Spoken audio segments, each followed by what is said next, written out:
ദിവസങ്ങളൊക്കെ ദൈവത്തിൻ്റെ ആത്മാവ് എൻ്റെ അകത്ത് തന്നൊരു ദൈവചിന്ത നമ്മൾ ഒരുമിച്ച് പങ്കുവെച്ചെന്ന് പകൽ പ്രാർത്ഥിക്കാൻ പോകുകയാണ്. ഹല്ലേലൂയ. എല്ലാവർക്കും പരിചയമുള്ള ഒരു വാക്യം 1 പത്രോസ് 5-ാം അധ്യായം അതിൻ്റെ 7-ാം വാക്യം. 1 പത്രോസ് 5-ാം അധ്യായം. ഹല്ലേലൂയ. ഇവിടെ അപ്പോസ്തലനായ പത്രോസ് പറയുകയാണ്, അവൻ നിങ്ങൾക്കായി കരുതുന്നവനാകയാൽ എന്താ ചെയ്യേണ്ടത്?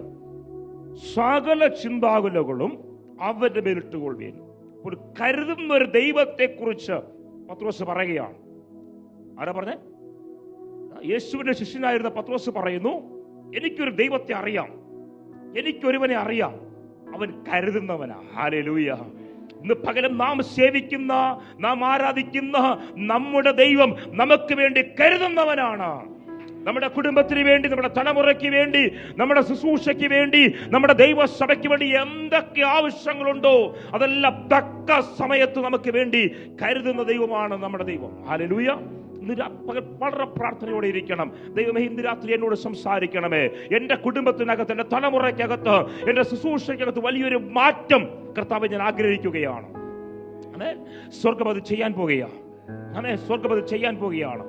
ഇവിടെ അപ്പോസ്തലൻ പത്രോസ് യേശുവിനോട് കൂടെ അകത്തിരിക്കുന്ന ഒരു മനുഷ്യൻ, ഒരു മീൻപിടുത്തക്കാരനായിരുന്നു. സാധാരണ ഒരു മീൻപിടുത്തക്കാരൻ.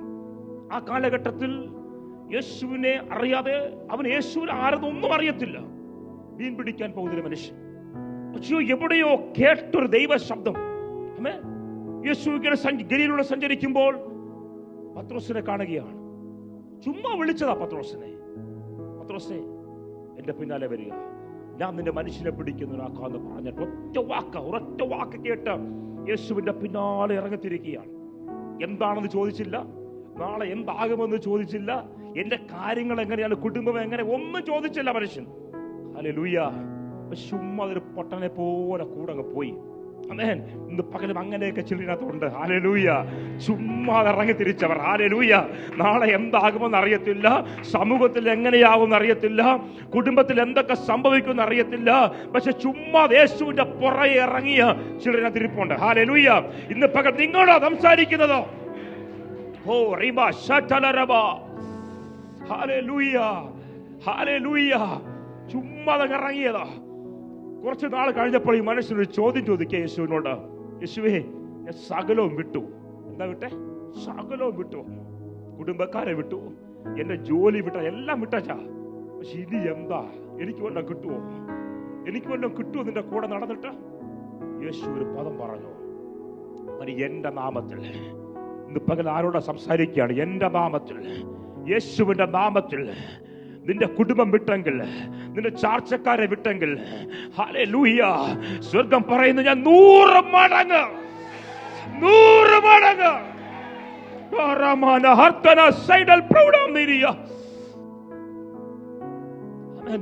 മടങ്ങ് ഇവിടെയും തരാന്നാ പറഞ്ഞ് സ്വർഗത്തിലും തരും. ഇവിടെ മാത്രമല്ല അവിടെയും തരാമെന്ന് അപ്പൻ പറഞ്ഞേ. ഞാൻ അനുഭവിച്ചുകൊണ്ടിരിക്കുക ഞങ്ങളുടെ ഇങ്ങനെ. ഹല്ലേലൂയ. ഒറ്റയ്ക്ക് വിശ്വാസം. എന്റെ കുടുംബത്തിന് ആരും വിശ്വാസമില്ല. കഴിഞ്ഞ 21 വർഷമായി കർത്താവിനെ കണ്ടുമുട്ടിയത്. തികഞ്ഞ മദ്യപാനിയായി കടത്തുണ്ടകളിലും ഉത്സവപ്പറമ്പിലൊക്കെ കടന്നിറങ്ങിയ ഒരു കാലം ഉണ്ടായിരുന്നു, 2001 വരെ. ഹല്ലേലൂയ. എല്ലാം ഉണ്ടായിരുന്നു, പൈസയ്ക്ക് പൈസ, എല്ലാം ഉള്ള കുടുംബം. പക്ഷേ യേശുവിനെ അറിഞ്ഞില്ല. ഒരു ക്രിസ്ത്യൻ കുടുംബത്തിനകത്താണ് ജനിച്ചത്, പക്ഷെ യേശു ആരെന്നറിയത്തില്ല. എവിടൊക്കെയോ കിടന്നുറങ്ങിയ ഓരോ കാലം. എന്റെ പിതാവ് തികഞ്ഞ മദ്യപാനി. ഞാൻ ഒരു പോലെ എന്റെ അപ്പനും അമ്മയ്ക്കും, എന്റെ അമ്മ രാവും പകലും പ്രാർത്ഥിക്കുന്ന ഒരു സ്ത്രീ. ഇന്ന് പകലും വളരെ പ്രാഗൽഭ്യത്തോടുകൂടെ എന്റെ അമ്മയെ കുറിച്ച് ഞാൻ പറയും. അവർക്ക് അതേ അറിയത്തുള്ളൂ. ഹല്ലേലൂയ. ഈ ലോകത്തിൽ എന്താ നടക്കുന്നതിന്റെ അമ്മയ്ക്ക് അറിയത്തില്ല. തൊട്ടപ്പുറത്തെ ബാങ്കിലോ കടയിലോ ഒന്നും പോയിട്ടില്ല, ആകെ അറിയാം പ്രാർത്ഥിക്കാൻ. ഹല്ലേലൂയ. ആമേൻ. രാവിലെ 5 മണിക്ക് പ്രാർത്ഥന തുടങ്ങും വീട്ടിൽ. രാത്രി 7 മണിയാകുമ്പോൾ പ്രാർത്ഥന തുടങ്ങും. മണിക്കൂറുകൾ കരയും, മണിക്കൂറുകൾ പ്രാർത്ഥിക്കും. എന്റെ പിതാവ് തികഞ്ഞ മദ്യപാനി. അവൻ വീട്ടിൽ സമാധാനമില്ല, എന്നും അടിയാ, എന്നും അടി. പൈസയ്ക്ക് ലക്ഷക്കണക്കിന് രൂപ വരുമാനമുള്ള കുടുംബം, ഭയങ്കര ബിസിനസ്, പക്ഷെ സമാധാനമില്ല. എൻ്റെ അമ്മയുടെ ഒറ്റ കൊതിയാണ് എൻ്റെ മോൻ വളരും, അവൻ പഠിക്കും, വലുതാകും, എനിക്കൊരാശ്വാസം, അവൻ നിൽക്കും. പക്ഷേ പ്രതീക്ഷകളെല്ലാം തകിടം മറിഞ്ഞു പോയി മാസ്റ്ററെ. ഞാൻ പഠിക്കാൻ പോയി, കൂട്ടുകാർ കൂടി എവിടേക്കോ എൻ്റെ ജീവിതം തകർന്നു പോയി. ഇന്നലെ ഞാനിങ്ങനെ വീട്ടിൽ നിൽക്കുമ്പോൾ, ഞാനിങ്ങനെ കഴിച്ചിട്ട് മാറുമ്പോൾ എൻ്റെ അമ്മ എൻ്റെ കുട്ടിദാസോട് പറയായിരുന്നു, അവളെ ഞാൻ ആരോടും പറഞ്ഞില്ല, അവനെ കുറിച്ച് എൻ്റെ അപ്പനോട് പറഞ്ഞു. അപ്പൻ അവനെ മാറ്റി. ഹല്ലേലൂയ. ഞാൻ കേൾക്കാതെ അമ്മ എൻ്റെ കൂട്ടുദാസോട് പറയുകയാണ്, അവളെ അവൻ തകർന്നവനായിരുന്നു, അവൻ എങ്ങനെ ഈ 1000കണക്കിന് കേരള മുന്നിൽ ഈ വചനവുമായിട്ട് നിൽക്കുന്ന എനിക്കറിയത്തില്ല. പക്ഷെ ഞാൻ അമ്മ ആരോടും പറഞ്ഞില്ല, എൻ്റെ അപ്പന്റെ മുന്നിൽ ഞാൻ കരഞ്ഞു, അവൻ പ്രാർത്ഥന കേട്ടു. എന്നെ കേൾക്കുന്ന എന്റെ പ്രിയ മാതാപിതാക്കളെ, സഹോദരി സഹോദരങ്ങളെ, ഭാരത്തിലാണോ, ഈ പ്രതിസന്ധിയിലൂടാണ് പോകുന്നേ, നീ ആരോടും പറയണ്ട, നിന്റെ അപ്പനോട് പറ. നിനക്ക് ഒരു അപ്പനുണ്ട്. അപ്പുറത്തും ഇപ്പുറത്തും പറഞ്ഞാൽ അവിടെ ഇവിടെ ചെന്ന് പറയും. പക്ഷെ നീ നിന്റെ പ്രാർത്ഥന മുറിക്കകത്ത് മുട്ടുമടക്കി അപ്പനോട് പറഞ്ഞാൽ അവൻ അവിടെ ഇവിടെ പറയത്തില്ല. നിന്നെ എവിടെ മാനിക്കണോ അവിടെ കൊണ്ടു നിർത്തും അവൻ. ഹല്ലേലൂയ. എവിടെ കാര്യങ്ങൾ ചെയ്യണോ അവിടെ കാര്യങ്ങൾ ചെയ്യും. എൻ്റെ അമ്മ ഒത്തിരി വർഷം കരഞ്ഞു. ഞാൻ മദ്യപിച്ചൊക്കെ ഇങ്ങനെ വീട്ടിൽ വന്ന് കിടക്കുമ്പോൾ 2 മണി 3 മണി വെളുപ്പിന സമയത്തൊക്കെ എൻ്റെ കാലിങ്ങനെ നനയും. ഞാൻ ഈ വെള്ളം വീഴുന്നത് ആ ഒരു സ്പർശനത്തോടെ എഴുന്നേക്കുമ്പോൾ എൻ്റെ അമ്മ ഇങ്ങനെ എൻ്റെ കാലിൻ്റെ അവിടെ ഇരുന്ന് ഇങ്ങനെ കരയുന്ന കണ്ണുനീരാ. ഒത്തിരി വർഷങ്ങൾ ഈ കണ്ണുനീര് വീണിട്ടുണ്ട്. ഹല്ലേലൂയ. വെറുതെ അല്ല ഇവിടെ നിൽക്കുന്നത്. ആമേൻ. ഹല്ലേലൂയ. എൻ്റെ അമ്മയോട് ഒത്തിരി കണ്ണുനീർ വീണ കാലായത്. ഹല്ലേലൂയ. ഇന്ന് പകരം എന്നെ കേൾക്കുന്ന എൻ്റെ പ്രിയ മാതാപിതാക്കളെ, തലമുറ ഓർത്ത് ഭാരപ്പെടുന്നുണ്ടോ? തലമുറ എന്താകുന്നോർത്ത് ഭാരപ്പെടുന്നുണ്ടോ? കരയാൻ പറ്റുമോ? ആരുടെ മുമ്പിൽ പോയി കരയരുത്, അപ്പന്റെ മുന്നിൽ കരയുക. ഹല്ലേലൂയ. ആ കണ്ണുനീരെല്ലാം സന്തോഷവും നൃത്തവും ആക്കി എൻ്റെ അപ്പൻ മാറ്റും. ഹല്ലേലൂയ. എനിക്കറിയാം എൻ്റെ അമ്മ ഒത്തിരി സന്തോഷിക്കുന്നുണ്ട്. ഹല്ലേലൂയ. അന്ന് അമ്മ ഒത്തിരി കരഞ്ഞു. 2001 നവംബർ മാസം. ഒരു പ്രതീക്ഷയില്ല, എനിക്ക് എൻ്റെ ജീവിതം മുന്നോട്ടില്ല.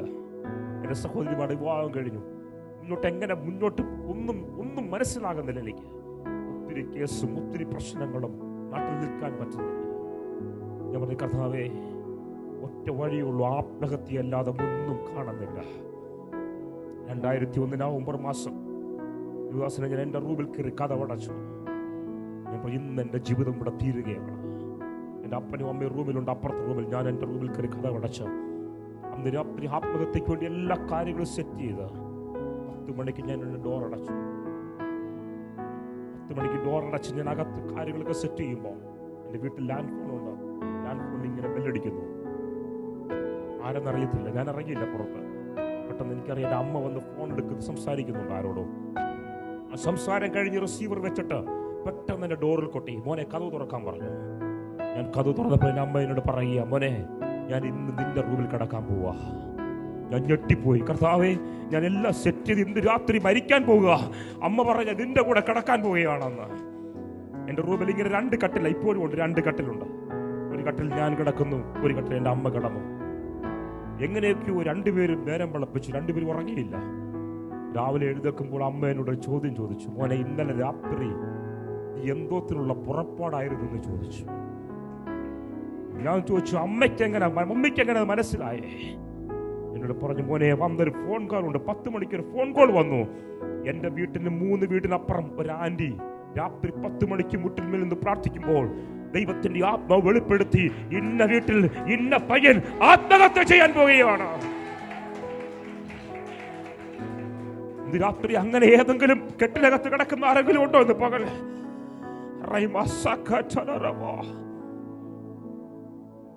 പ്രാർത്ഥിക്കുന്ന ആന്റിയുടെ മേൽ ദൈവത്തിന്റെ ആത്മാവ് ഇറങ്ങി പറയുകയാണ്, ഇന്ന വീട്ടിൽ ഇന്ന പയ്യൻ ഇന്ന് രാത്രി ആത്മഹത്യ ചെയ്യാൻ പോകും. നേരെ വീട്ടിൽ വിളിച്ചു. അന്ന് വന്ന ഫോൺ കോളാണ് ഇന്ന് രാത്രി ഇവിടെ, ഇന്ന് പകലോടെ നിൽക്കുന്നത്. ഹല്ലേലൂയ, ആമേൻ. കരച്ചിലൊന്നും വൃഥാവായില്ല, കണ്ണുനീരൊന്നും വൃഥാവായില്ല. അവിടെ നിന്ന് കർത്താവ് എന്നെ പണിയാൻ തുടങ്ങി, എന്നെ പണിഞ്ഞ് കർത്താവ് ഇവിടെ കൊണ്ടെത്തിച്ചു. ഹല്ലേലൂയ. എൻ്റെ കുടുംബത്തിന്റെ സകല അവസ്ഥകൾക്ക് സ്വർഗം മാറ്റം തന്നു. എൻ്റെ പിതാവ് തികഞ്ഞ മദ്യപാനിയായിരുന്നു. എൻ്റെ അപ്പൻ എല്ലാ പരിപാടിയും വിട്ട് അവൻ അവസാന കിടക്കയിൽ കിടക്കുന്നു, മാനസാന്തരപ്പെട്ട അവൻ. ഹല്ലേലൂയ. ഒത്തിരി സന്തോഷത്തോടെയാണ് എൻ്റെ അപ്പൻ ഈ ലോകം വിട്ടു പോയത്.